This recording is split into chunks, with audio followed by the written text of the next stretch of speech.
Everyone, my name is Megha Balani and welcome to all of you. आज हम करने वाले हैं जी हमारे गद्य वाली जो चीजें हैं उनकी शुरुआत, जो की है हमारे राजस्थान बोर्ड में। ठीक है, तो राजस्थान बोर्ड कक्षा 10 हम पढ़ने वाले हैं चैप्टर नंबर 10 जो की है नेताजी का चश्मा। ठीक है, नेताजी के चश्मे के बारे में चैप्टर में क्या पढ़ेंगे, जो कि स्वयं प्रकाश द्वारा लिखित है और उन्होंने यहाँ पर इस चैप्टर में क्या बताया है कि नेताजी जो हैं उनके बारे में, सुभाष चंद्र बोस जी जो हैं उनके बारे में एक व्यक्ति की देशभक्ति जो है उसके बारे में बताया गया है, जिसमें आपको पढ़ने को मिलेगा कि एक मूर्ति होती है और उस मूर्ति पर जो है चश्मा नहीं लगा होता है और उस चश्मे को लगाने के लिए एक बूढ़ा होता है जिसका उसके व्यवहार से क्या दिखता है, उसका देश प्रेम दिखता है। उसी चीज़ को हम देखेंगे। चैप्टर बहुत ही इंटरेस्टिंग है, बहुत ही मज़ेदार है और उसको पढ़ना शुरू करते हैं।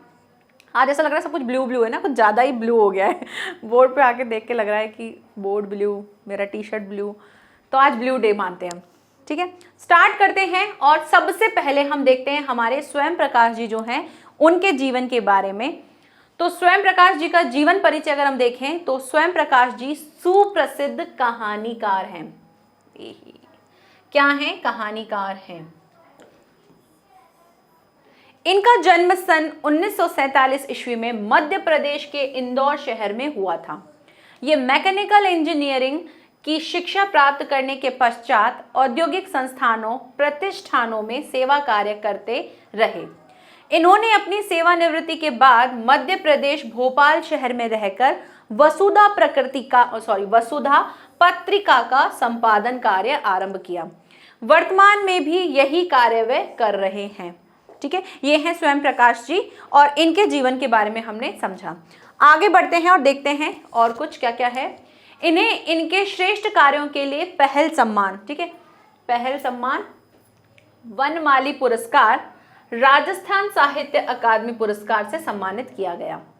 रचनाओं की अगर बात करें तो अब तक इन्होंने 13 कहानी संग्रह प्रकाशित किए हैं और उनकी प्रमुख कहानियां जो हैं वो कौन कौन सी है? सूरज कब निकलेगा, संधान, आएंगे अच्छे दिन भी, आदमी जात का आदमी, और इन्होंने काफी उपन्यास भी लिखे जिनमें कौन कौन से हैं? ईंधन और बीच में विनय, ये इन्होंने नॉवेल भी लिखे। ठीक है, आगे बढ़ते हैं। भाषा शैली की अगर बात करें तो स्वयं प्रकाश जी ने अपनी कहानियों में मध्यम वर्गीय जीवन की अद्भुत झांकियां जो हैं वो प्रस्तुत की हैं कि मध्यम वर्गीय जो लोग हैं उनका जीवन किस तरह का होता है, कैसी कैसी चीजें होती हैं, उनके ऊपर इन्होंने काफी चीजें लिखी हैं। अपनी कहानी नेताजी का चश्मा में इन्होंने नेताजी सुभाष चंद्र बोस के प्रति जन सामान्य श्रद्धा और प्रेम का सजीव चित्रण किया है कि जो समाज में जो लोग हैं उनका एक फ्रीडम फाइटर के प्रति किस तरह का प्रेम है और उस प्रेम को देख करके उनके देश के प्रति क्या प्रेम है, उस चीज का इन्होंने सजीव चित्रण किया है, मतलब बिल्कुल दर्शाया है उन चीजों को। लेखक की भाषा सरल और सहज और सुबोध है, यानी बहुत ही सरल है, सहज है और आसानी से समझ जाने वाली, यानी कि सुबोध है। इनकी भाषा में आपको क्या दिखेंगे? तत्सम, देशी और विदेशी शब्दों का आपको प्रयोग मिलेगा। अब तत्सम शब्दों में क्या मिलेगा? तत्सम शब्दों में जैसे आप इस चैप्टर में आप पढ़ेंगे जैसे आहत, लक्षित, प्रयास, दुर्दमनीय, उपलब्ध, ऐसे कुछ शब्द आपको मिलेंगे। फिर विदेशी शब्द की बात करें तो आपको चश्मा मिलेगा, आइडिया मिलेगा, कमसिन मिलेगा, कंपनी मिलेगा, बस्ट मिलेगा, सिलसिला मिलेगा, रियल, ओरिजिनल, ये सारे शब्द आपको मिलेंगे जो कि विदेशी शब्द बता रहे होंगे। आगे इसी प्रकार से आपको देश शब्द यानी कि देश यानी कि लोकल लैंग्वेज वाले शब्द जो हैं वो भी मिलेंगे, जैसे कि सरकंडा, तोंद, है ना, गिराक बोलते हैं ना हम, गिराक। तो ये सारे शब्द कैसे शब्द होते हैं? ये सब हमारे देशी शब्द होते हैं, यानी इनको हमने निकाले हैं हर किसी जगह पे अलग अलग। लेखक की शैली जो है वो कैसी है? चित्रात्मक है, चित्रों के द्वारा आपको दिखेगी, संवादात्मक है, वर्णात्मक है, भावपूर्ण है और प्रभावपूर्ण भी है, क्योंकि ये प्रभाव भी डालेगा।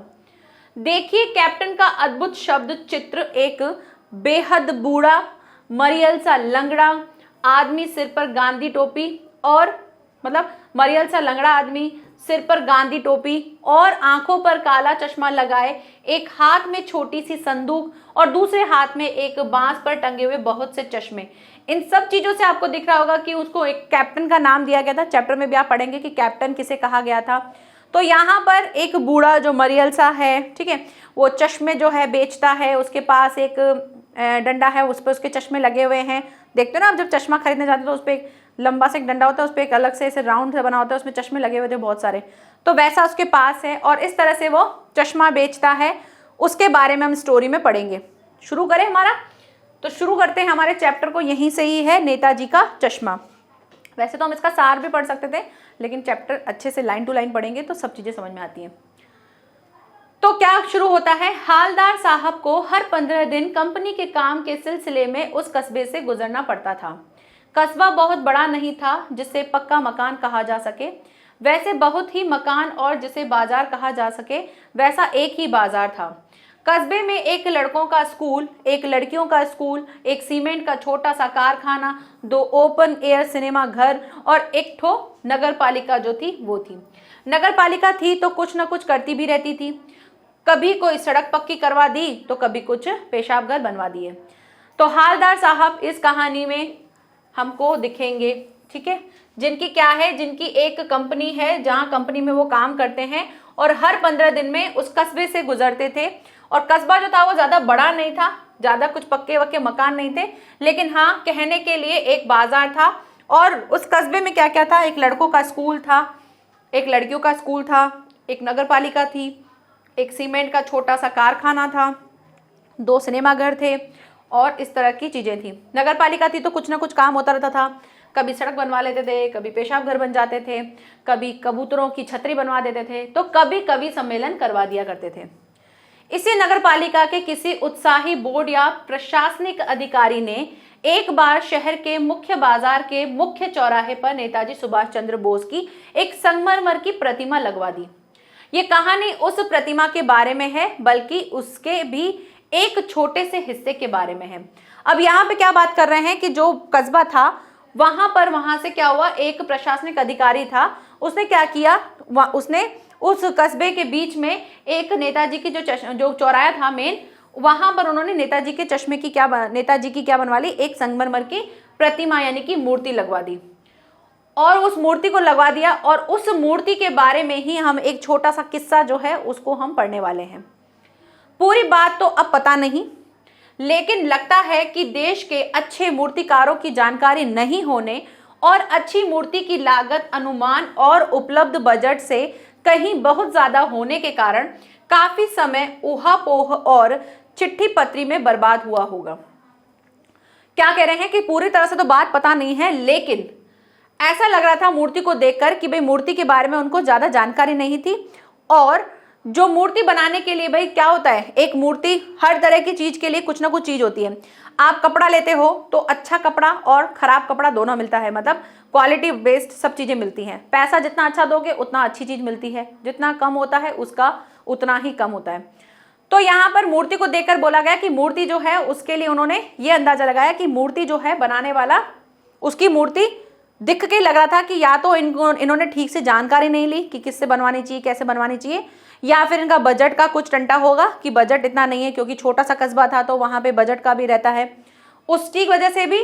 और ज़्यादा टाइम उन्होंने क्या किया, यहाँ इधर उधर लिखने करने में, परमिशन लेने में, इन सब चीज़ों में उन्होंने समय बर्बाद कर दिया होगा। तो इस तरह से कुछ कुछ कारण जो है उनको दिखे। और बोर्ड की शासनावधि समाप्त होने की घड़ियों में किसी स्थानीय कलाकार को ही अवसर देने का निर्णय किया गया होगा। और अंत में कस्बे के इकलौते हाई स्कूल के इकलौते ड्राइंग मास्टर मान लीजिए मोतीलाल जी को यह जो है काम सौंप दिया गया होगा, जो महीने भर में मूर्ति बनाकर पटक देने का विश्वास दिला रहे थे। और क्या हुआ, लास्ट में ऐसा हुआ कि भाई अब तो टाइम हो गया। भाई ऐसा होता है ना कि हर जगह पर कुछ मेंटेन करवाया जाता है कि भाई हमारे बजट के अनुसार इस बार जो है हम ये करवा देंगे, हमारे देश में ये चीज़ हो जाएगी, हमारे शहर में ये चीज़ हो जाएगी। अब उन्होंने मूर्ति बनवाना था, लेकिन मूर्ति में उन्हें चिट्ठी पत्री में ये सब चीज़ों में और अपनी उलझनों में, ऊहापोह मतलब अपनी उलझनों में ही इस चीज़ में टाइम वेस्ट कर दिया और अब टाइम बचा नहीं था।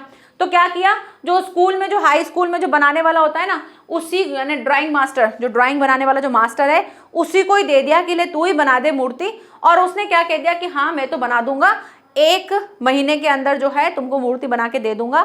जैसे मान लो बना के पटक के दे दे, लो भाई तुम्हारा काम हो गया। ना उसमें फिनिशिंग, ना उसमें कुछ एक क्रिएटिविटी जो होती है, जो एक मूर्तिकार करता है, वैसा कुछ नहीं, बस लगा कि हाँ करवाना है, करवा के दे दो। तो उसका नाम मान लो क्या बोल दिया उन्होंने, मोतीलाल।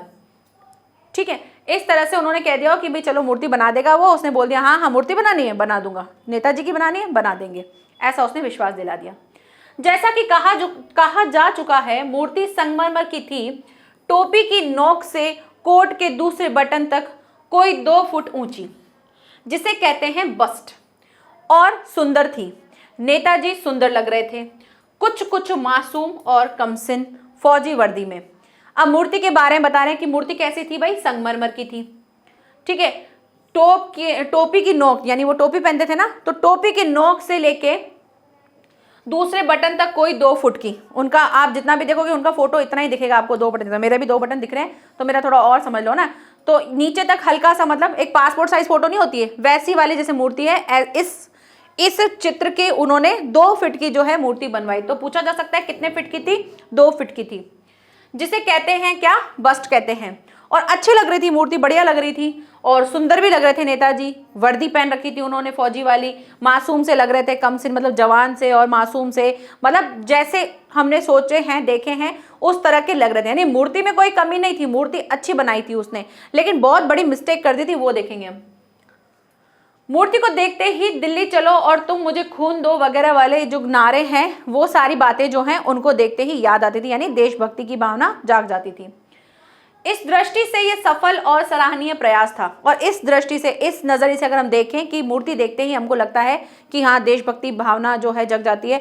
आप अगर देखते होंगे कि हमारे यहाँ पर भी, शहर में भी क्या होता है, हर मतलब किसी फेमस चौराहे पर किसी न किसी महान फ्रीडम फाइटर की जो है कोई ना कोई मूर्ति बनी होती है। जैसे हमारे यहाँ पे गांधी भवन है, तो वहाँ पे गांधी जी की मूर्ति लगी हुई है ना। तो इस तरह से किसी न किसी का, कोई ना कोई फ्रीडम फाइटर का लगा होता है मूर्ति। तो इस तरह से वहाँ पे भी लग गया था। तो उससे क्या लग रहा था, देशभक्ति भी जग रही थी। केवल एक चीज की कसर थी जो देखते ही खटकती थी। क्या थी वो?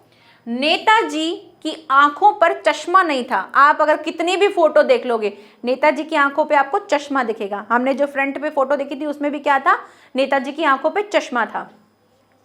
यानी चश्मा तो था लेकिन संगमरमर का नहीं था। मतलब वहां पे चश्मा तो लगा हुआ था लेकिन संगमरमर का नहीं था। यानी मूर्ति अगर बनाई है तो मूर्ति बनाई है तो उसमें चश्मा भी उसी के शेप का, उसी के अपन बनाते हैं ना। कितने ही अपन मूर्ति देख लेते हैं तो हमको क्या दिखता है, जैसे गांधी जी की अगर हम मूर्ति, गांधी जी की मूर्ति मैंने भी देखी है, तो अब ऐसे थोड़ी कर रखा है कि पूरी मूर्ति तो संगमरमर की बनी हुई है, किसी की भी बनी हुई है, और चश्मा उसमें अलग सा ही फिट कर देंगे। तो चश्मा था लेकिन कैसा था, उस संगमरमर का नहीं था। एक सामान्य और सचमुच के चश्मे का चौड़ा काला फ्रेम मूर्ति को पहना दिया गया था। और क्या कर दिया था, उस मूर्ति पे एक काले कलर का फ्रेम वाला, जो सामान्य से हम नॉर्मल जो गॉगल्स पहनते हैं वैसा टाइप का चश्मा जो है वो पहना हुआ था। हालदार साहब जब पहली बार इस कस्बे से गुजरे और चौराहे पर पान खाने रुके, तभी उन्होंने इसे लक्षित किया और उनके चेहरे पर एक कौतुक भरी मुस्कान फैल गई। वाह भाई, ये आइडिया भी ठीक है, मूर्ति पत्थर की लेकिन चश्मा रियल।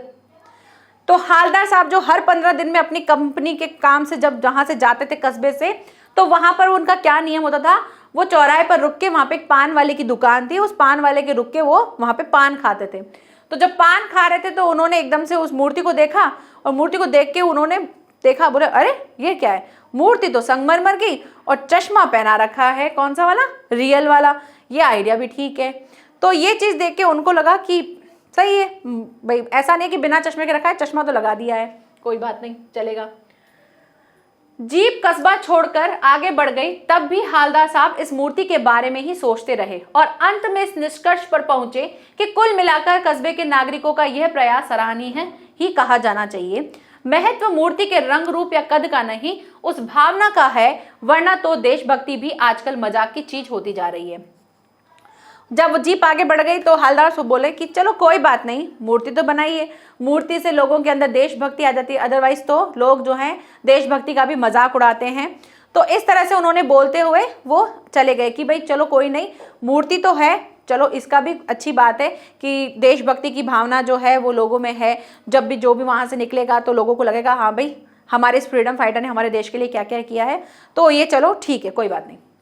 दूसरी बार जब हालदार साहब उधर से गुजरे, उन्हें मूर्ति में कुछ अंतर दिखाई दिया। ध्यान से देखा तो पाया कि चश्मा दूसरा है। पहले मोटे फ्रेम वाला चौकोर चश्मा था, अब तार के फ्रेम वाला गोल चश्मा है। हालदार साहब को कौतुक और बढ़ गया। कौतुक मतलब कि वो और एक्साइटेड हो गए। क्या हुआ कि जब अब जाते थे कस्बे से कंपनी के लिए तो वापस आते भी थे। जब आ रहे थे, आते हुए उन्होंने क्या देखा, उन्होंने मूर्ति देखी, तो मूर्ति को देख के उनको लगा कि कुछ तो डिफरेंस दिख रहा है, कुछ अलग है। जब ध्यान से देखा तो क्या दिखा कि चश्मा चेंज था। चश्मा कैसा था?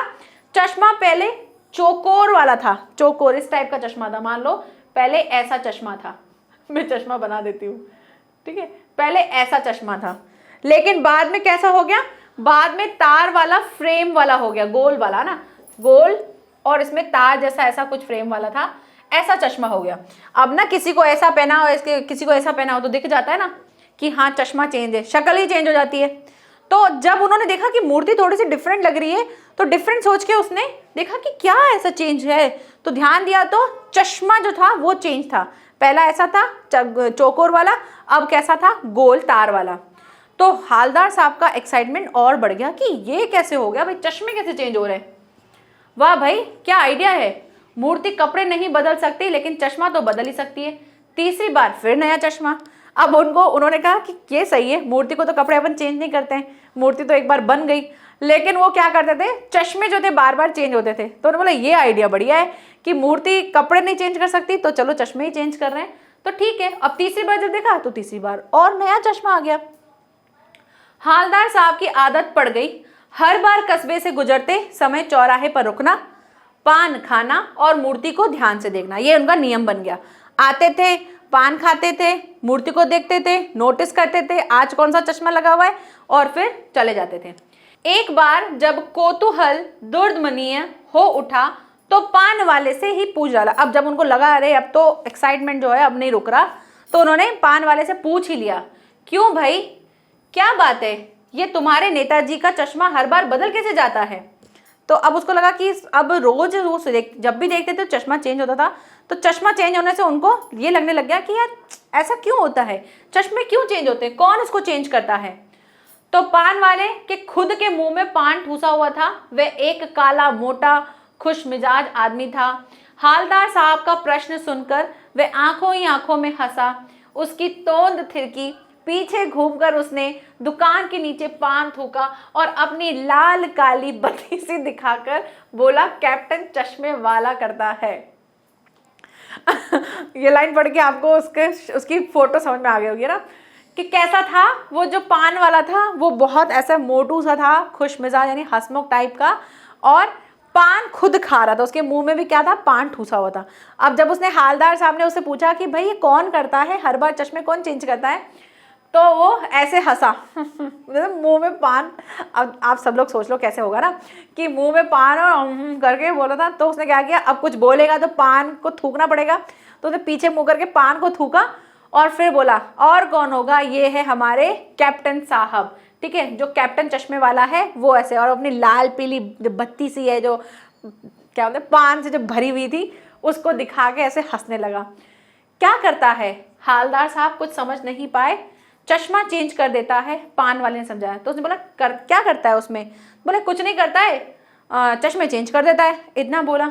तो पान वाले ने ऐसा समझा और हालदार साहब को कुछ समझ में नहीं आया कि ऐसा क्यों करता है, क्या मतलब क्यों चेंज कर देता है। हालदार साहब अब भी नहीं समझ पाए, तो उन्होंने सोचा कि भाई कैप्टन साहब है तो चश्मे क्यों चेंज करता है उनके। तो उसने बोला भाई चश्मे चेंज कर देता है, बस इसमें क्या है।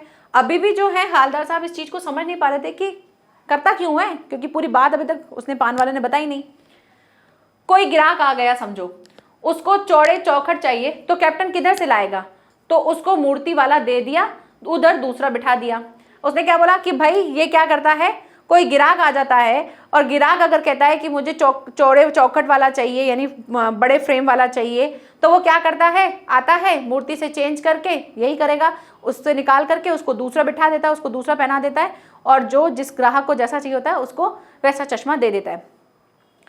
अब हालदार साहब को कुछ कुछ बात समझ में आई कि एक चश्मे वाला है जिसका नाम कैप्टन है, उसे नेताजी की बगैर चश्मे वाली मूर्ति जो है वो बुरी लगती है, बल्कि आहत करती, मतलब उसको दुख देती है, मानो चश्मे के बगैर नेताजी को असुविधा हो रही हो। इसीलिए वे अपनी छोटी सी दुकान में उपलब्ध गिने चुने फ्रेमों में से एक नेताजी की मूर्ति पर फिट कर देता है।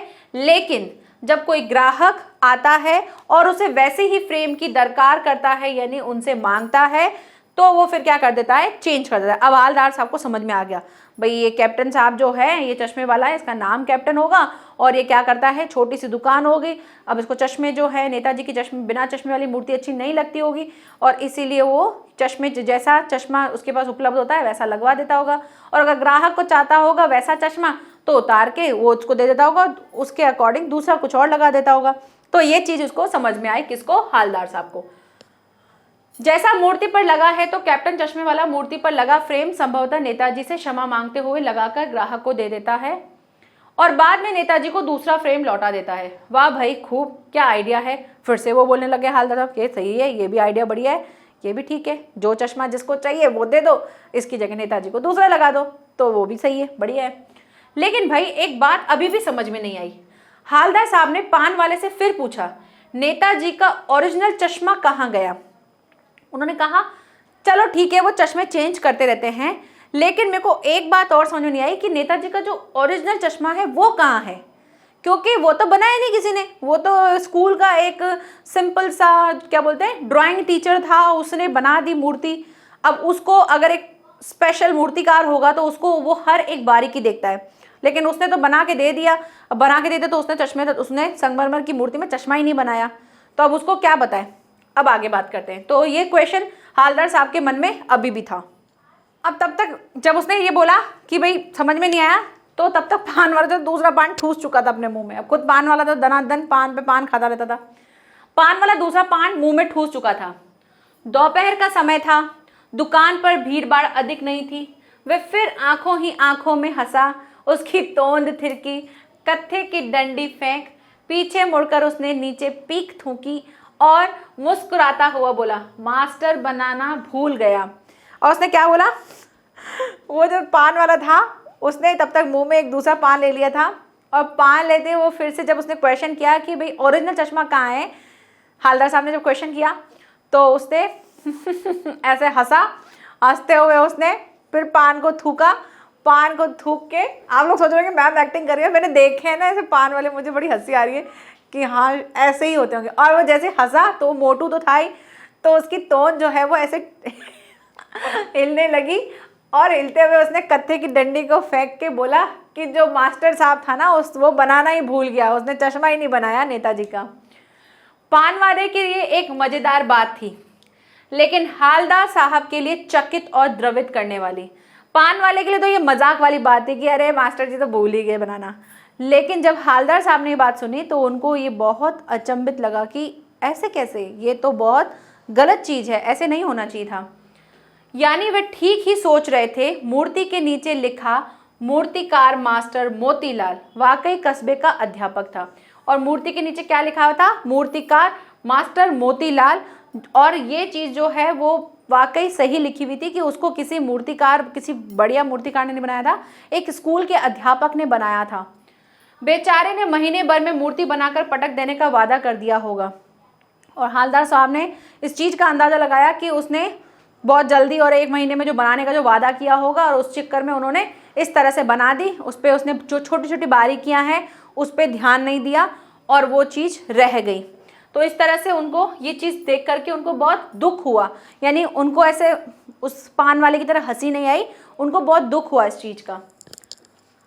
बना भी ली होगी, लेकिन पत्थर में पारदर्शी चश्मा कैसे बनाया जाए, कांच वाला ये तय नहीं कर पाया होगा, या कोशिश की होगी और असफल रहा होगा, या बनाते बनाते कुछ और बारीकी के चक्कर में चश्मा टूट गया होगा, या पत्थर का चश्मा अलग से बनाकर फिट किया होगा और वह निकल गया होगा। उफ, ऐसे करके उसने खुद से अंदाजे लगाने शुरू किए। किसने? हालदार साहब ने, कि बनाया होगा तो क्या पता, बनाया होगा तो पत्थर पारदर्शी चश्मे कैसे बनाएगा, या कांच वाले से उससे नहीं बना होगा, या बनाया होगा तो बना के गिर के टूट गया होगा, या बनाते बनाते कुछ बारीकी रह गई कि उसकी वजह से टूट गया होगा, या बना अलग से बना के लगाया होगा तो वो निकल के टूट गया होगा।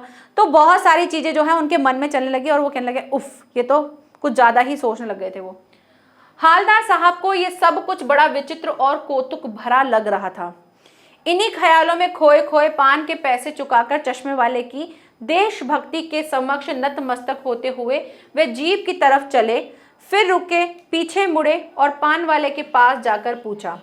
हालदार साहब को ये सारी चीज़ें जो हैं बहुत ही अलग लग रही थी और बहुत ही ज़्यादा उनमें एक्साइटमेंट वाला चीज़ लग रही थी कि ऐसा क्यों, है ना।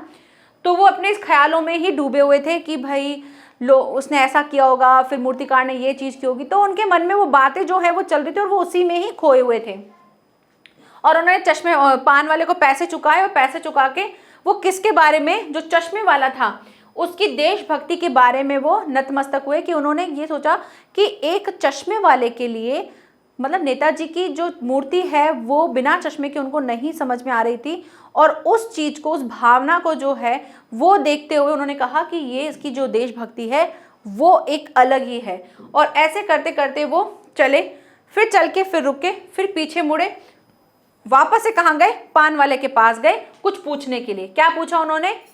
क्या कैप्टन चश्मे वाला नेताजी का साथी है या आज़ाद हिंद फौज का भूतपूर्व सिपाही है? अब जब उसका नाम लिया था ना कैप्टन, तो उसको लगा कि हालदार साहब को कि ये या तो नेताजी के टाइम का कोई साथी होगा या फिर आज़ाद हिंद फौज में कुछ इसने भी, ये भी भागीदार होगा, तो तभी इसको कैप्टन बोलते हैं और तभी इसको नेताजी की इस तरह की मूर्ति नहीं अच्छी लगती होगी। पान वाला नया पान खा रहा था, अब फिर से वो नया पान खा रहा था। पान पकड़े अपने हाथ को मुंह से 1.5 इंच दूर रोककर उसने हालदार साहब को ध्यान से देखा, फिर अपनी लाल काली बत्ती सी दिखाई और मुस्कुराकर बोला, नहीं साहब, वो लंगड़ा क्या जाएगा फौज में, पागल है पागल, वो देखो वो आ रहा है, आप उसी से बात कर लो, फोटो वोटो छपवा दो उसका कहीं। तो पान वाला जो था अब तब तक तीसरा पान जो है नया, वो पान ले चुका था। अब जैसे ही पूछा तो उसने पान को ऐसे मुंह के दूर रख के बोला कि अरे आप क्या बात कर रहे हो, वो तो क्या है, वो तो पागल है और लंगड़ा तो है, कहाँ जाएगा फौज में, वो देखो सामने से आ रहा है, जाओ उसी से जाके पूछ लो, उसकी फ़ोटो वोटो खींच लो और अखबार में कहीं लगवा दो उसकी फ़ोटो। तो ऐसे करते हुए उसने हंसते हुए अपनी लाल काली बत्ती सी से ये बात कही। हालदार साहब को पान वाले द्वारा एक देशभक्त का इस तरह से मजाक उड़ाया जाना अच्छा नहीं लगा। जब हालदार साहब ने इस तरह से कहा ना कि पागल है वो, पागल, वो क्या जाएगा फौज में लड़ने के लिए और फोटो वोटो खिंचवा दो उस पागल का, तो इस तरह से जब उसका मजाक उड़ाया तो हालदार साहब को ये चीज़ जो है वो अच्छी नहीं लगी जो पान वाले ने की। मुड़कर देखा तो अवाक रह गया, एक मतलब बिल्कुल हैरान सा रह गया। एक बेहद बूढ़ा मरियल सा लंगड़ा आदमी, सिर पर गांधी टोपी और आंखों पर काला चश्मा लगाए, एक हाथ में एक छोटी सी संदूकची और दूसरे हाथ में एक बांस पर टंगे बहुत से चश्मे लिए हुए अभी अभी एक गली से निकला था और अब एक बंद दुकान के सहारे अपना बांस टिका रहा था। तो इस बेचारे की दुकान भी नहीं, फेरी लगाता है। हालदार साहब चक्कर में पड़ गए, पूछना चाहते थे इसे कैप्टन क्यों कहते हैं, क्या यही इसका वास्तविक नाम है। अब जब उसने उसको देखा उस चश्मे वाले को, तो चश्मे वाला तो भैया अलग ही दिखा उसको लगा कि कैप्टन टाइप का होगा, तो कोई हट्टा कट्टा मस्त मजबूत सा तंदुरुस्त सा आदमी होगा, वो बेचता होगा चश्मे वश्मे। लेकिन जब उसने देखा कि ये तो कौन है, एक बूढ़ा सा मरियल सा एक आदमी है और बूढ़ा है और वो क्या कर रहा है, उसके एक हाथ में संदूक है, गांधी जी की टोपी पहन रखी है, एक हाथ में उसके संदूक है, एक हाथ में उसके डंडे पर क्या लगे हुए, चश्मे लगे हुए। जब उसने ये देखा तब उसको पता चला कि अच्छा इसकी तो दुकान भी नहीं है, ये तो फेरी वाला है, फेरी कर करके चीज़ों को बेचता है। और उस चीज़ को देख करके वो चक्कर में पड़ गया और ये सोचने लगा कि इसको लोग कैप्टन क्यों कहते हैं। भाई अब ये चश्मे वाला है, इसकी देशभक्ति है, वो समझ में आ गई, लेकिन इसको कैप्टन क्यों बोला जाता है, फिर ये उसके मन में क्वेश्चन आया। यानी हालदार साहब को सब चीज़ों की जानकारी लेना बहुत अच्छा लगता था, मतलब हर एक चीज़ की बारीकी जो है वो जानना चाहते थे। लेकिन पान वाले ने साफ बता दिया था कि अब वह इस बारे में और बात करने को तैयार नहीं। ड्राइवर भी बेचैन हो रहा था, काम भी था, हालदार साहब जीप में बैठकर चले गए। अब उसको लगा कि यार चल फिर से पान वाले से पूछता हूँ, तो पान वाले ने बोला भैया मैं नहीं बताऊंगा आप कुछ भी, बस बहुत हो गया। और जीप वाले का भी टाइम हो गया था, वो भी बहुत देर से खड़ा था, तो उसने भी बोला कि भाई चलो। फिर हालदार साहब को लगा कि चलो ठीक है नेक्स्ट टाइम देखेंगे, और वो फिर से उसमें जीप में बैठ के चले गए। 2 साल तक हालदार साहब अपने काम के सिलसिले में उस कस्बे से गुजरते रहे और नेताजी की मूर्ति में बदलते हुए चश्मों को देखते रहे। 2 साल तक उन्होंने लगातार ऐसा देखा कि डेली निकलते थे, वहां से देखते थे, कभी चश्मा बदला हुआ होता था, कभी किस टाइप का होता था, कभी किस टाइप का होता था। हर बार अलग अलग चश्मों के फ्रेम उनको दिखते रहते थे। कभी कैसा दिखता था, कभी गोल दिखता था, कभी चौकोर दिखता था, कभी लाल दिखता था, कभी काला दिखता था, कभी धूप का चश्मा होता था, कभी बड़े कांचों वाला होता था, कभी गोगो टाइप का चश्मा था, तो कभी कोई कभी कोई कभी कोई, इस तरह के डेली अलग अलग चश्मे उनको देखने को मिलते थे। उस धूल भरी यात्रा में हालदार साहब को कौतुक और प्रफुल्लता के कुछ क्षण देखने के लिए मिल जाते थे। और जो उनकी यात्रा होती थी, जो जाते थे वो कंपनी में उस कस्बे से जाते थे, तो वो टाइम जब वो उस कस्बे से, उस पान वाले की दुकान के यहाँ से जो चौराहे से निकलते थे, उस टाइम पर वो नेताजी की मूर्ति पे अलग चश्मा देखते थे और उस टाइम पे उनको बहुत खुशी होती थी। वो पल, वो मन, वो जो चीज़ है उनके मन में बहुत ज़्यादा उत्साह डाल देता था और इस चीज़ को देख के वो बहुत खुश होते थे। यानी कुछ समय की खुशी होती थी लेकिन खुश होते थे। तो आज हम चैप्टर को कंप्लीट पूरा नहीं करेंगे क्योंकि इसका इंटरेस्टिंग पार्ट अभी पढ़ना बाकी है। तो यहाँ पे अगर बहुत से बच्चे अगर पढ़ चुके होंगे, क्योंकि चैप्टर है तो उसको पढ़ ही चुके होंगे, लेकिन हम इस चैप्टर को नेक्स्ट क्लास में इसे कंप्लीट करेंगे। आज हमने नेताजी के बारे में देखा, लेकिन एक क्वेश्चन जो है वो हमें अभी तक उस चीज का आंसर नहीं मिला कि कैप्टन कौन था, है ना। उसको कैप्टन क्यों कहा था, इसका रीजन जो है हमको ढूंढना है कि कैप्टन क्यों कहा गया था उसे। तो यही क्वेश्चन था, यही क्वेश्चन का आंसर निकालना था कि ऐसा क्यों कहा गया। और आगे क्या होता है कि चश्मे हर बार चेंज होते हैं। हालदार साहब कभी उस कैप्टन से मिलते हैं, कभी उससे बात करते हैं, उससे कुछ पूछते हैं। ये सब क्वेश्चंस जो हैं, इन सब के आंसर हमको नेक्स्ट क्लास में मिलेंगे। तो नेक्स्ट क्लास में मिलेंगे, इस चैप्टर को कंप्लीट करेंगे और इसके अभ्यास प्रश्नों को भी करेंगे। तब तक आप इस चैप्टर को पूरी तरह से अच्छे से फिर से पढ़ लेना और फिर इनके क्वेश्चन आंसर की प्रैक्टिस करेंगे और इसके साथ साथ ग्रामर के भी कुछ अच्छे क्वेश्चंस हैं, उनको भी सॉल्व करेंगे। तो मिलते हैं नेक्स्ट लेक्चर में। Thank you so much, bye bye and take care.